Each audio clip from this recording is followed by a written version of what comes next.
Libertad de prensa no es solo poder hablar de lo que uno quiere hablar. Es poder hacerlo sin represalias ni hostigamientos. Entonces, la compañía Odebrecht, ¿qué había enlazado ya antes de su administración, expresidente Lucio Gutiérrez? Y para ir concretamente, y las respuestas han sido pues muy claras, muy contundentes. En mi gobierno no se firmó ningún contrato con la empresa Odebrecht.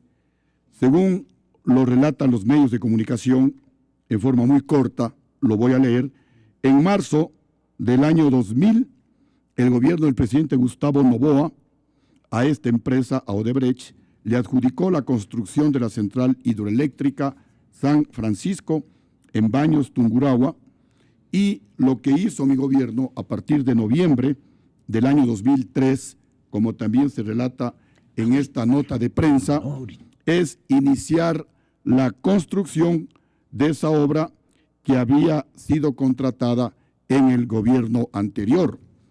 Igualmente, durante mi gobierno se construyó una fase del proyecto de riego Carrizal-Chone, que fue desarrollado y que fue contratado, como lo dice también la prensa, por la Corporación Reguladora del Manejo Hídrico de Manabí. En esa época pues habían estos organismos como Predesur, por ejemplo, como CDG, por ejemplo, Predesur en el sur para Loja, Zamora, y CDG para la cuenca del río Guayas. Igualmente pues para Manabí se había creado anteriormente, hace algunos años atrás, la CRM, la Corporación Reguladora del Manejo Hídrico de Manabí, que tenían su autonomía. El gobierno les asignaba recursos y ellos pues tenían su autonomía, más o menos parecido como los municipios. El gobierno asigna los recursos a los municipios y los municipios bajo su responsabilidad contratan obras. Lo mismo ocurrió con la CRM y con respecto pues al proyecto hidroeléctrico de San Francisco. En mi gobierno, como debe realizarse pues con gobiernos responsables, continuamos lo que se había contratado en el gobierno anterior. Pero no hemos firmado nosotros de manera directa un contrato con la empresa Odebrecht. Lo que pasa es que el gobierno es experto en levantar cortinas de humo y claro, pues quieren desviar la atención, cuando la información y la denuncia es clarísima. Los sobornos son entre el año 2007 y 2016. Así de claro, no se puede intentar lanzar lodo con ventilador. Sin embargo, que se investigue todos los contratos, en eso sí, comparto la declaración de Lenin Moreno, tiene que investigarse, así como aquí en el Ecuador también pues tienen que investigarse todos los contratos que han sido entregados a dedo por la actual administración sin cumplir lo que ordena la Ley Orgánica de Contratación Pública. Hay muchas denuncias de supuestos sobreprecios, pero lamentablemente con los actuales organismos de control no se puede esperar una fiscalización adecuada. Justamente por eso, una de las propuestas nuestras de llegar a la Asamblea Nacional es eliminar el Consejo de Participación Ciudadana y Control Social para nombrar un nuevo contralor, un nuevo fiscal, nuevos jueces, nuevo procurador que garanticen el control, la fiscalización independiente, transparente, imparcial de todas las obras pues, que han sido entregadas a dedo en perjuicio de los dineros del pueblo ecuatoriano. El primero fue la expulsión de la empresa para sentar precedente, como que decía, y luego se hicieron de a buenas, por ponerlo en esos términos, cuando viene el presidente Lula, palanquea un arreglo armonioso de qué condiciones o características económicas sería, pero sí recuerdo que hubo un acto disimulatorio cuantitativo, una especie de pago de multa. Excontralor, bienvenido. Estas dos instancias es obvio que tenemos que reconocer e identificar existieron, ¿verdad? Desde luego. Bueno, gracias por invitarnos bienvenido, esta mañana. Excontralor. Compartir aquí con el expresidente Gutiérrez, el doctor Echeverría, pues, y Sebastián Mantilla, y sobre todo con su conducción, Gonzalo, yo creo que la reunión de esta mañana pretendo que sea histórica para el país. Porque si no somos claros, precisos y concordantes en los planteamientos que hay que formular, yo creo que podría ser una reunión más. Yo he tomado contacto anoche con el doctor Álvaro Galindo en Washington y le he preguntado como experto... ¿Quién es Álvaro Galindo? Mi hijo político. Ah, ya. Sí. Él fue director jurídico de la Procuraduría hace algunos años y es un experto en arbitraje internacional. Fantástico. Contratado por la mejor firma profesional norteamericana.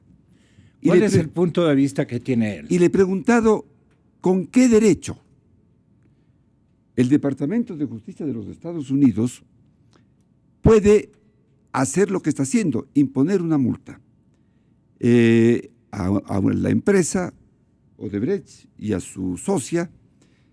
El producto de esa multa ya recoge la prensa. Solo el 10% va a los Estados Unidos y en un caso se reparte entre Brasil, Suiza y otro país. Bien. Existe, y esto es muy importante que nos estén escuchando las autoridades oficiales, existe una ley federal en los Estados Unidos, dictada en 1977.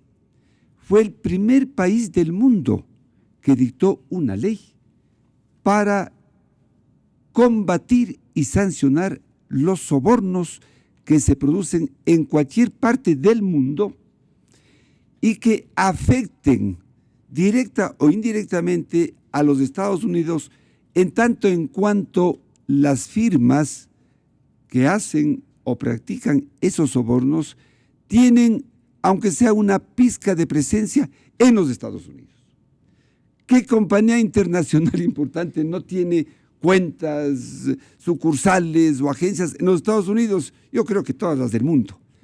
Y es en base a esa ley que ellos tienen el derecho de imponer multas y hacer todas las investigaciones del mundo. Ahora bien, los países de la OCDE hacen una nueva convención, firman un acuerdo internacional con igual propósito y tenemos pues las declaraciones o los convenios de Naciones Unidas y de la OEA de lucha contra la corrupción. Yo digo histórica por lo siguiente. Usted decía, licenciado Rosero, ante la afirmación que hace el señor secretario general de la Administración, el director jurídico, el doctor Alexis Mera, sí. A ti también yo le escuché anoche. Hay dos instancias, hay dos momentos. Uno en el cual el presidente, con sobradas razones, expulsa a Odebrecht, a la fiscalizadora de Odebrecht, etcétera, con sobradas razones emocionales, porque no siguió un proceso jurídico. Y Alexis Mera, pues, es un distinguido jurista que entiende que no es cuestión de decirle, lárguese, porque para terminar un contrato hay que seguir un procedimiento, claro, como es obvio. Si no, esto podría haberse convertido en un boomerang.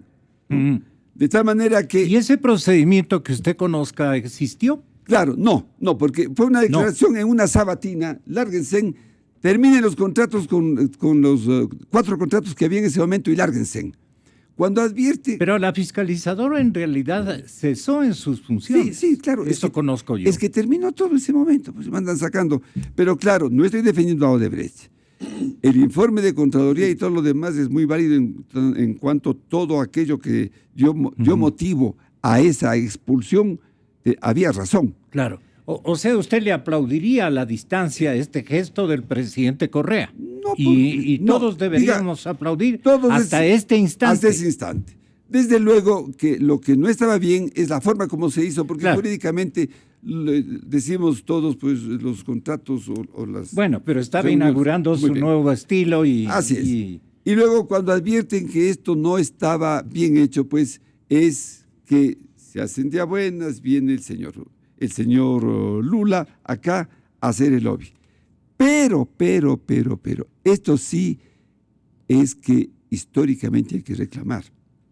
Si ya se advirtió en ese instante que esta relación jurídica con Odebrecht era media especial. Fiscalización propia, financiamiento de bancos de Brasil para ese y los demás contratos. Debió haberse previsto en los respectivos contratos, que viene ya esta segunda etapa a la que se refiere Alexis Mera, haberse previsto en esos contratos. ¿Qué opina Lolo Echeverría? Me parece a mí que ha explotado una bomba y las respuestas que han dado las autoridades llenan de tristeza, porque todas son evasivas, todas son simplemente para echar humo para que no se vean las cosas. Esto va a ser como resultó el caso de la FIFA del fútbol. Es decir, se pone la denuncia, primero se trata de esquivar, de confundir, de esconder, y entonces van saliendo datos adicionales. Y al final tienen que confesar. No hay que olvidar que esto comienza con una confesión del dueño de la empresa para beneficiarse judicialmente, lo que se llama una colaboración judicial. Entonces, si parte de una confesión del que pagó las coimas, ¿cómo es posible? ¿En qué situación quedan las autoridades ecuatorianas? Si van y preguntan en el Departamento de Justicia de Estados Unidos, le dirán que aquí tienen la información, pues. Aquí hicieron la investigación el fiscal, aquí se hizo la investigación en Contraloría, aquí tienen toda la información. Por eso las respuestas son de una tristeza enorme. ¿Cómo puede decir el fiscal que va a provocar que huyan los culpables la denuncia hecha por el Departamento de Justicia? ¿Cómo puede ser posible que el candidato a la presidencia diga que no se inauguró la corrupción con la Revolución Ciudadana? Es decir, ¿qué importancia tiene? ¿Qué importa si haya habido siempre corrupción o ahora? Se está investigando esta particular denuncia. ¿Y de eso no dice nada el doctor Mera? Bueno, peor en el caso del doctor Mera, porque él inclusive sugiere una amenaza. Porque el caso es que si hay información en el Departamento de Justicia de Estados Unidos y no la tiene la Fiscalía nuestra, quiere decir que no hizo su trabajo. Y si la tiene, peor, porque quiere decir que hubo encubrimiento. Lo que hace que la corrupción avance y que se convierta en un mal del siglo mundial, y particularmente en el Ecuador, como digo, es una bomba. Lo que produce eso es que hay primero opacidad y después o encubrimiento, y todo esto en medio de un silencio social. Esto es terrible. Es decir, nosotros como ciudadanos no podemos tolerar estos niveles de corrupción, porque han destruido el país. Acto seguido a lo que estamos hablando, o a lo que advierte la ciudadanía de toda condición y extracto social, económico y cultural, pasan los encuestadores y casi un 31%, 32% de la población con decisión electoral dice que no le va ni le viene el tema de la corrupción en este gobierno y que por el contrario van a votar por Lenín Moreno. Que esto no es un silencio social, pues, es una manifestación de un voto duro impresionantemente fortalecido por esta ausencia de explicaciones nítidas de parte del gobierno. No es que... Bueno, no es solo culpa del gobierno, Gonzalo. Exactamente. Es culpa de todos y comenzando por la sociedad, porque la corrupción debe escandalizar a cada ciudadano. El silencio social no es aceptable en esto. Es culpa de los medios de comunicación, porque los medios de comunicación tienen entre sus funciones también la fiscalización. Es culpa de la Asamblea Nacional, es culpa de los organismos de control. O sea, es culpa de todos. Esto es un problema nacional gigantesco. Y no puede ser que el secretario jurídico diga que simplemente no puede decir que sea falso. ¿Qué significa eso? Que es verdadero. Y peor todavía, que dice que que Odebrecht engañó a los funcionarios, o que los funcionarios engañaron a Odebrecht, que ofrecieron unas coimas que después no entregaron. Es decir, ya se sugiere aquí que no hay el cuerpo del delito. Es decir, esto es pavoroso, pero esto no va a quedar así. Por eso decía que va a ser como en el caso de la FIFA. Esto va a ir desenrollándose y va a ir cobrando víctimas. Y los ciudadanos tenemos que exigir que esto ocurra para que no haya encubrimiento de este caso de corrupción y de otros que saldrán, porque yo todavía sostengo la certeza de que la corrupción será el protagonista de la próxima elección presidencial. Escuchar, ¿qué le sorprende o qué concurso de opinión le daría usted a esta relación informativa del expresidente Gutiérrez? Gonzalo, gracias por la invitación. Un gusto estar aquí. Un cordial saludo a todas las personas Sebastián Mantilla, que nos escuchan. Yo diría que a lo que menciona el expresidente Lucio Gutiérrez habría que darle el debido seguimiento. Seguimiento que hablaría de un presunto caso de corrupción, pero que no solamente es el único, Gonzalo. Yo lo que creo es que no hay que hacerle el juego al gobierno.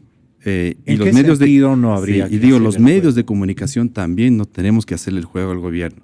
Gobierno muy hábil, ¿no? Quiere ocultar los casos terribles de corrupción que se han dado en los 10 últimos años y, como siempre, un poco culpándole al gobierno anterior, al de Lucio Gutiérrez o si no, Febres Cordero.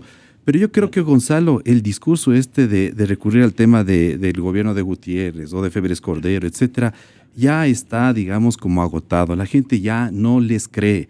Y realmente es bochornoso que un secretario jurídico de la presidencia como el señor Alexis Mera salga con este tipo de declaraciones diciendo que ellos sí han combatido la corrupción y por eso le expulsaron al Odebrecht en el año 2007. Pero, Gonzalo, ¿qué pasó después, pues? ¿Qué pasó en el año 2008, en el año 2009, 2010? Usted ha leído claramente los contratos que se han firmado de parte del gobierno nacional e incluso el gobierno de Quito, también municipio de Quito, con la firma Odebrecht. Se está hablando en información que ha salido publicada en estos días, de que estamos hablando que en el caso, por ejemplo, de Ecuador se han firmado hay 8 grandes proyectos por un valor de $3.200 millones. Y que cuando le digo que no hay que hacer juego o hacerle juego al gobierno, hay que centrarse en este tema que sale de un informe, de un estudio que hace el Departamento de Justicia de los Estados Unidos sobre la corrupción que ha habido desde el año 2007 al año 2016. Tome en cuenta que también incluso para el tema de Quito, ¿no? El alcalde Barrera estuvo hasta el año 2014 y después del año 2014 hubo otro alcalde. Entonces, un poco ahí quisiéramos todos los ciudadanos, incluso yo, que se transparente una serie de cosas. Es la ruta viva y otra cosa es el metro de Quito. Es el metro de Quito. Sí. Entonces, Gonzalo, lo que le decía, no hay que hacerle juego al gobierno y hay que centrarse en este tema.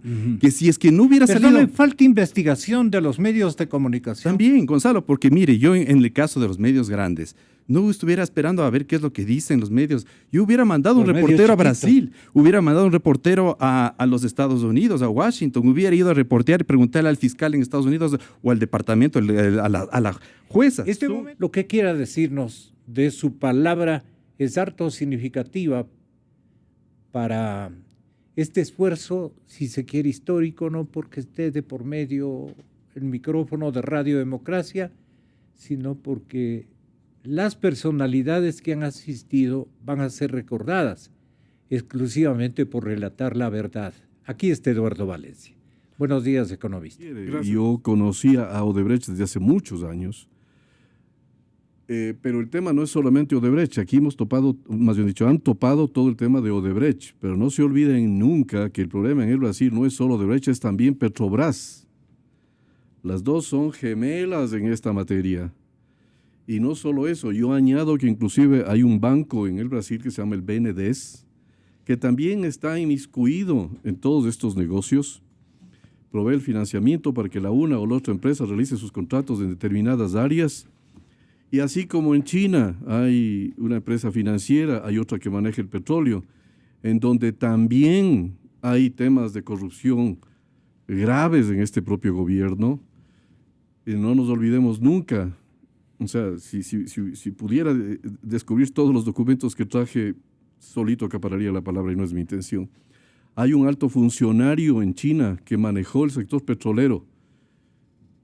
Me parece que la empresa se llama Petrochina y él era el máximo directivo de esta empresa. No sé si se llamaba gerente, presidente, porque cada uno tiene sus denominaciones, que está encarcelado en China, que tiene cadena perpetua, porque descubrieron en la última gestión administrativa que ahora está todavía presente en ese país, que había graves actos de corrupción y que evidentemente lo enjuiciaron y está condenado. Y curiosamente la gestión de ese hombre también coincide con este mismo periodo de gobierno, porque es tan extenso que coincide todo.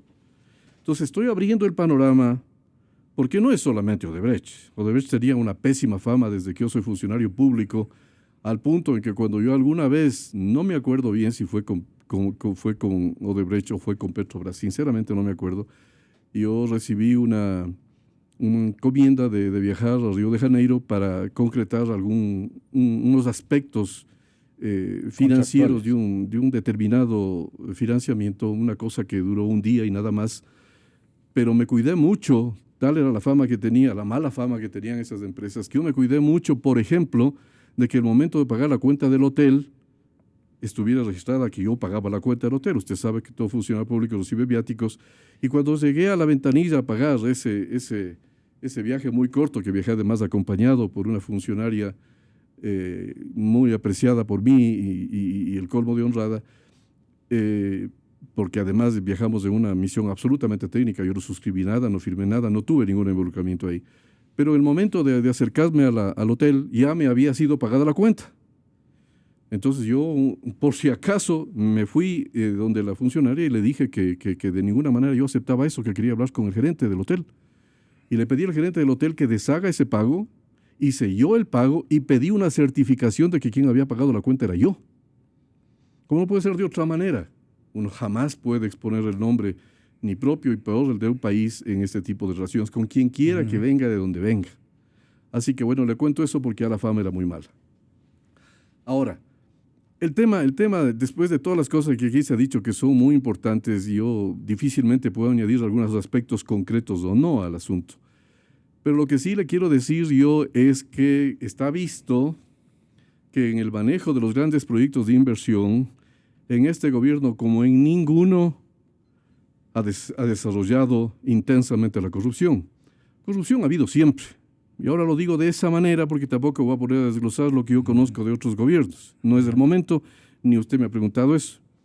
Corrupción ha habido siempre. Y yo presidí una comisión de investigación de la deuda externa y cuando fui a la Contraloría a preguntarle que me den los antecedentes de nada más las 20 empresas más grandes para saber por qué había habido tantos excesos de precios, porque el problema de la corrupción empieza con el incremento de los precios en la ejecución de las obras. Eso lo hice hace 10, 15, 20 años. Y fui a la Contraloría, no tenían la información.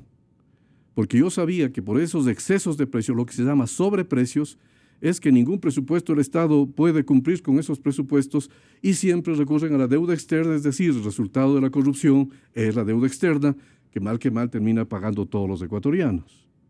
Pero fíjese lo que estoy diciendo, y había antes, pero en ningún gobierno en la historia ha habido no solo el despilfarro, la ineficiencia, la ineptitud, la negligencia para el manejo de la cosa pública, que evidentemente rayan en actos de corrupción, porque en unos casos puede ser culposo, en otros son flagrantemente dolosos. Y en este gobierno, en el manejo de las áreas estratégicas, lo mínimo que se puede decir es que aquí ha habido una ineptitud culposa y una negligencia dolosa, que obviamente, además de ineficiencias y contratos ya claramente abiertos de corrupción, configuran el que aquí haya que revisar absolutamente todo. Yo les escucho a los candidatos decir que van a hacer una fiscalización, pero tan en términos generales, sí, yo voy a fiscalizar. Ese es un deber, esa no es una propuesta al país. Aquí nadie denuncia nada, los candidatos hablan una retórica Una retórica absolutamente... Como dice la gente, con todo respeto, hablan de pendejadas. No sé, es una pena. Yo tengo un gran respeto por todos y cada uno de los candidatos a los que conozco, porque no conozco a todos. Pero uno se desilusiona de ver realmente que no conocen la situación del país. La situación del país es inmensamente más grave. Terrible. Yo voy a decir algo, voy a usar las palabras de Alberto Acosta, que en el programa anterior que usted me invitó, dijo él, que la corrupción no realmente es solamente las cuestiones financieras y las pérdidas para el país de montos en dinero que perjudican a los pobres porque se dejan de hacer obras y todas esas cosas. Él dijo que no, la corrupción de este gobierno no consistía solamente en eso, y estoy citando aquí porque él estuvo aquí mientras usted me hizo la llamada telefónica. Él dijo no, es el manejo de las leyes y de las instituciones, es decir, el manejo general de la política estatal, lo que también configuran actos de corrupción. Entonces podemos hablar, y perdonen que introduzca el tema, podemos hablar de una corrupción estructural. Para mí esta es una corrupción estructural, que nace desde la cabeza. Perdone, Mauro Terán, lo que ustedes quieran comentar, porque así las cosas se han dado en términos de temporalidad. Tenga la bondad de... Señor doctor Terán. Gracias, Gonzalo. Lo que cabe señalar es que nunca en la historia republicana del país hemos estado sometidos a una estructura administrativa tan perfectamente concebida en beneficio de la impunidad. Toda la estructura que se genera de la Constitución de Montecristi ha sido utilizada en beneficio de la impunidad. Y en los candidatos que hoy proyectan sus aspiraciones, no se nota en ningún sentido tendencia para desbaratar toda esta estructura que solo se puede hacer mediante una asamblea constituyente. Todo está perfectamente concebido en beneficio de la impunidad. De ahí que los ciudadanos nos topamos con una muralla. Podemos ir a cualquiera de los órganos, inclusive a ese mal llamado poder de control ciudadano, que digamos no existe. Es una muralla, todo es una muralla. Y uno se siente impotente ante la prepotencia de la delincuencia. Y yo pienso que es a este gobierno al que le corresponde más pronto que nunca que aparezcan los nombres de los que han recibido, por lo menos de estos 33 millones, que yo pienso que es una puchuela en frente a lo que todos concebimos que es el monto de la corrupción en este país, que se considera que sean más de 30 mil millones de dólares. 33 millones, pero por lo menos que se sepan los nombres. Porque como dicen los chinos, cuando el pez apesta, apesta de la cabeza a la cola. Y mientras más rápido se sepan los nombres, pues vas a ver la realidad de lo que ha sucedido. Yo sí creo que habemos ciudadanos que lucharemos por la claridad de todo lo actuado en este régimen. Yo me uniré a cualquier mecanismo, a cualquier grupo de ciudadanos que estén dispuestos a investigar a fondo las corruptelas, porque me temo que en un futuro no lejano simplemente se diga ante la realidad de los hechos: sí, señores, hemos robado, pero hemos hecho obra.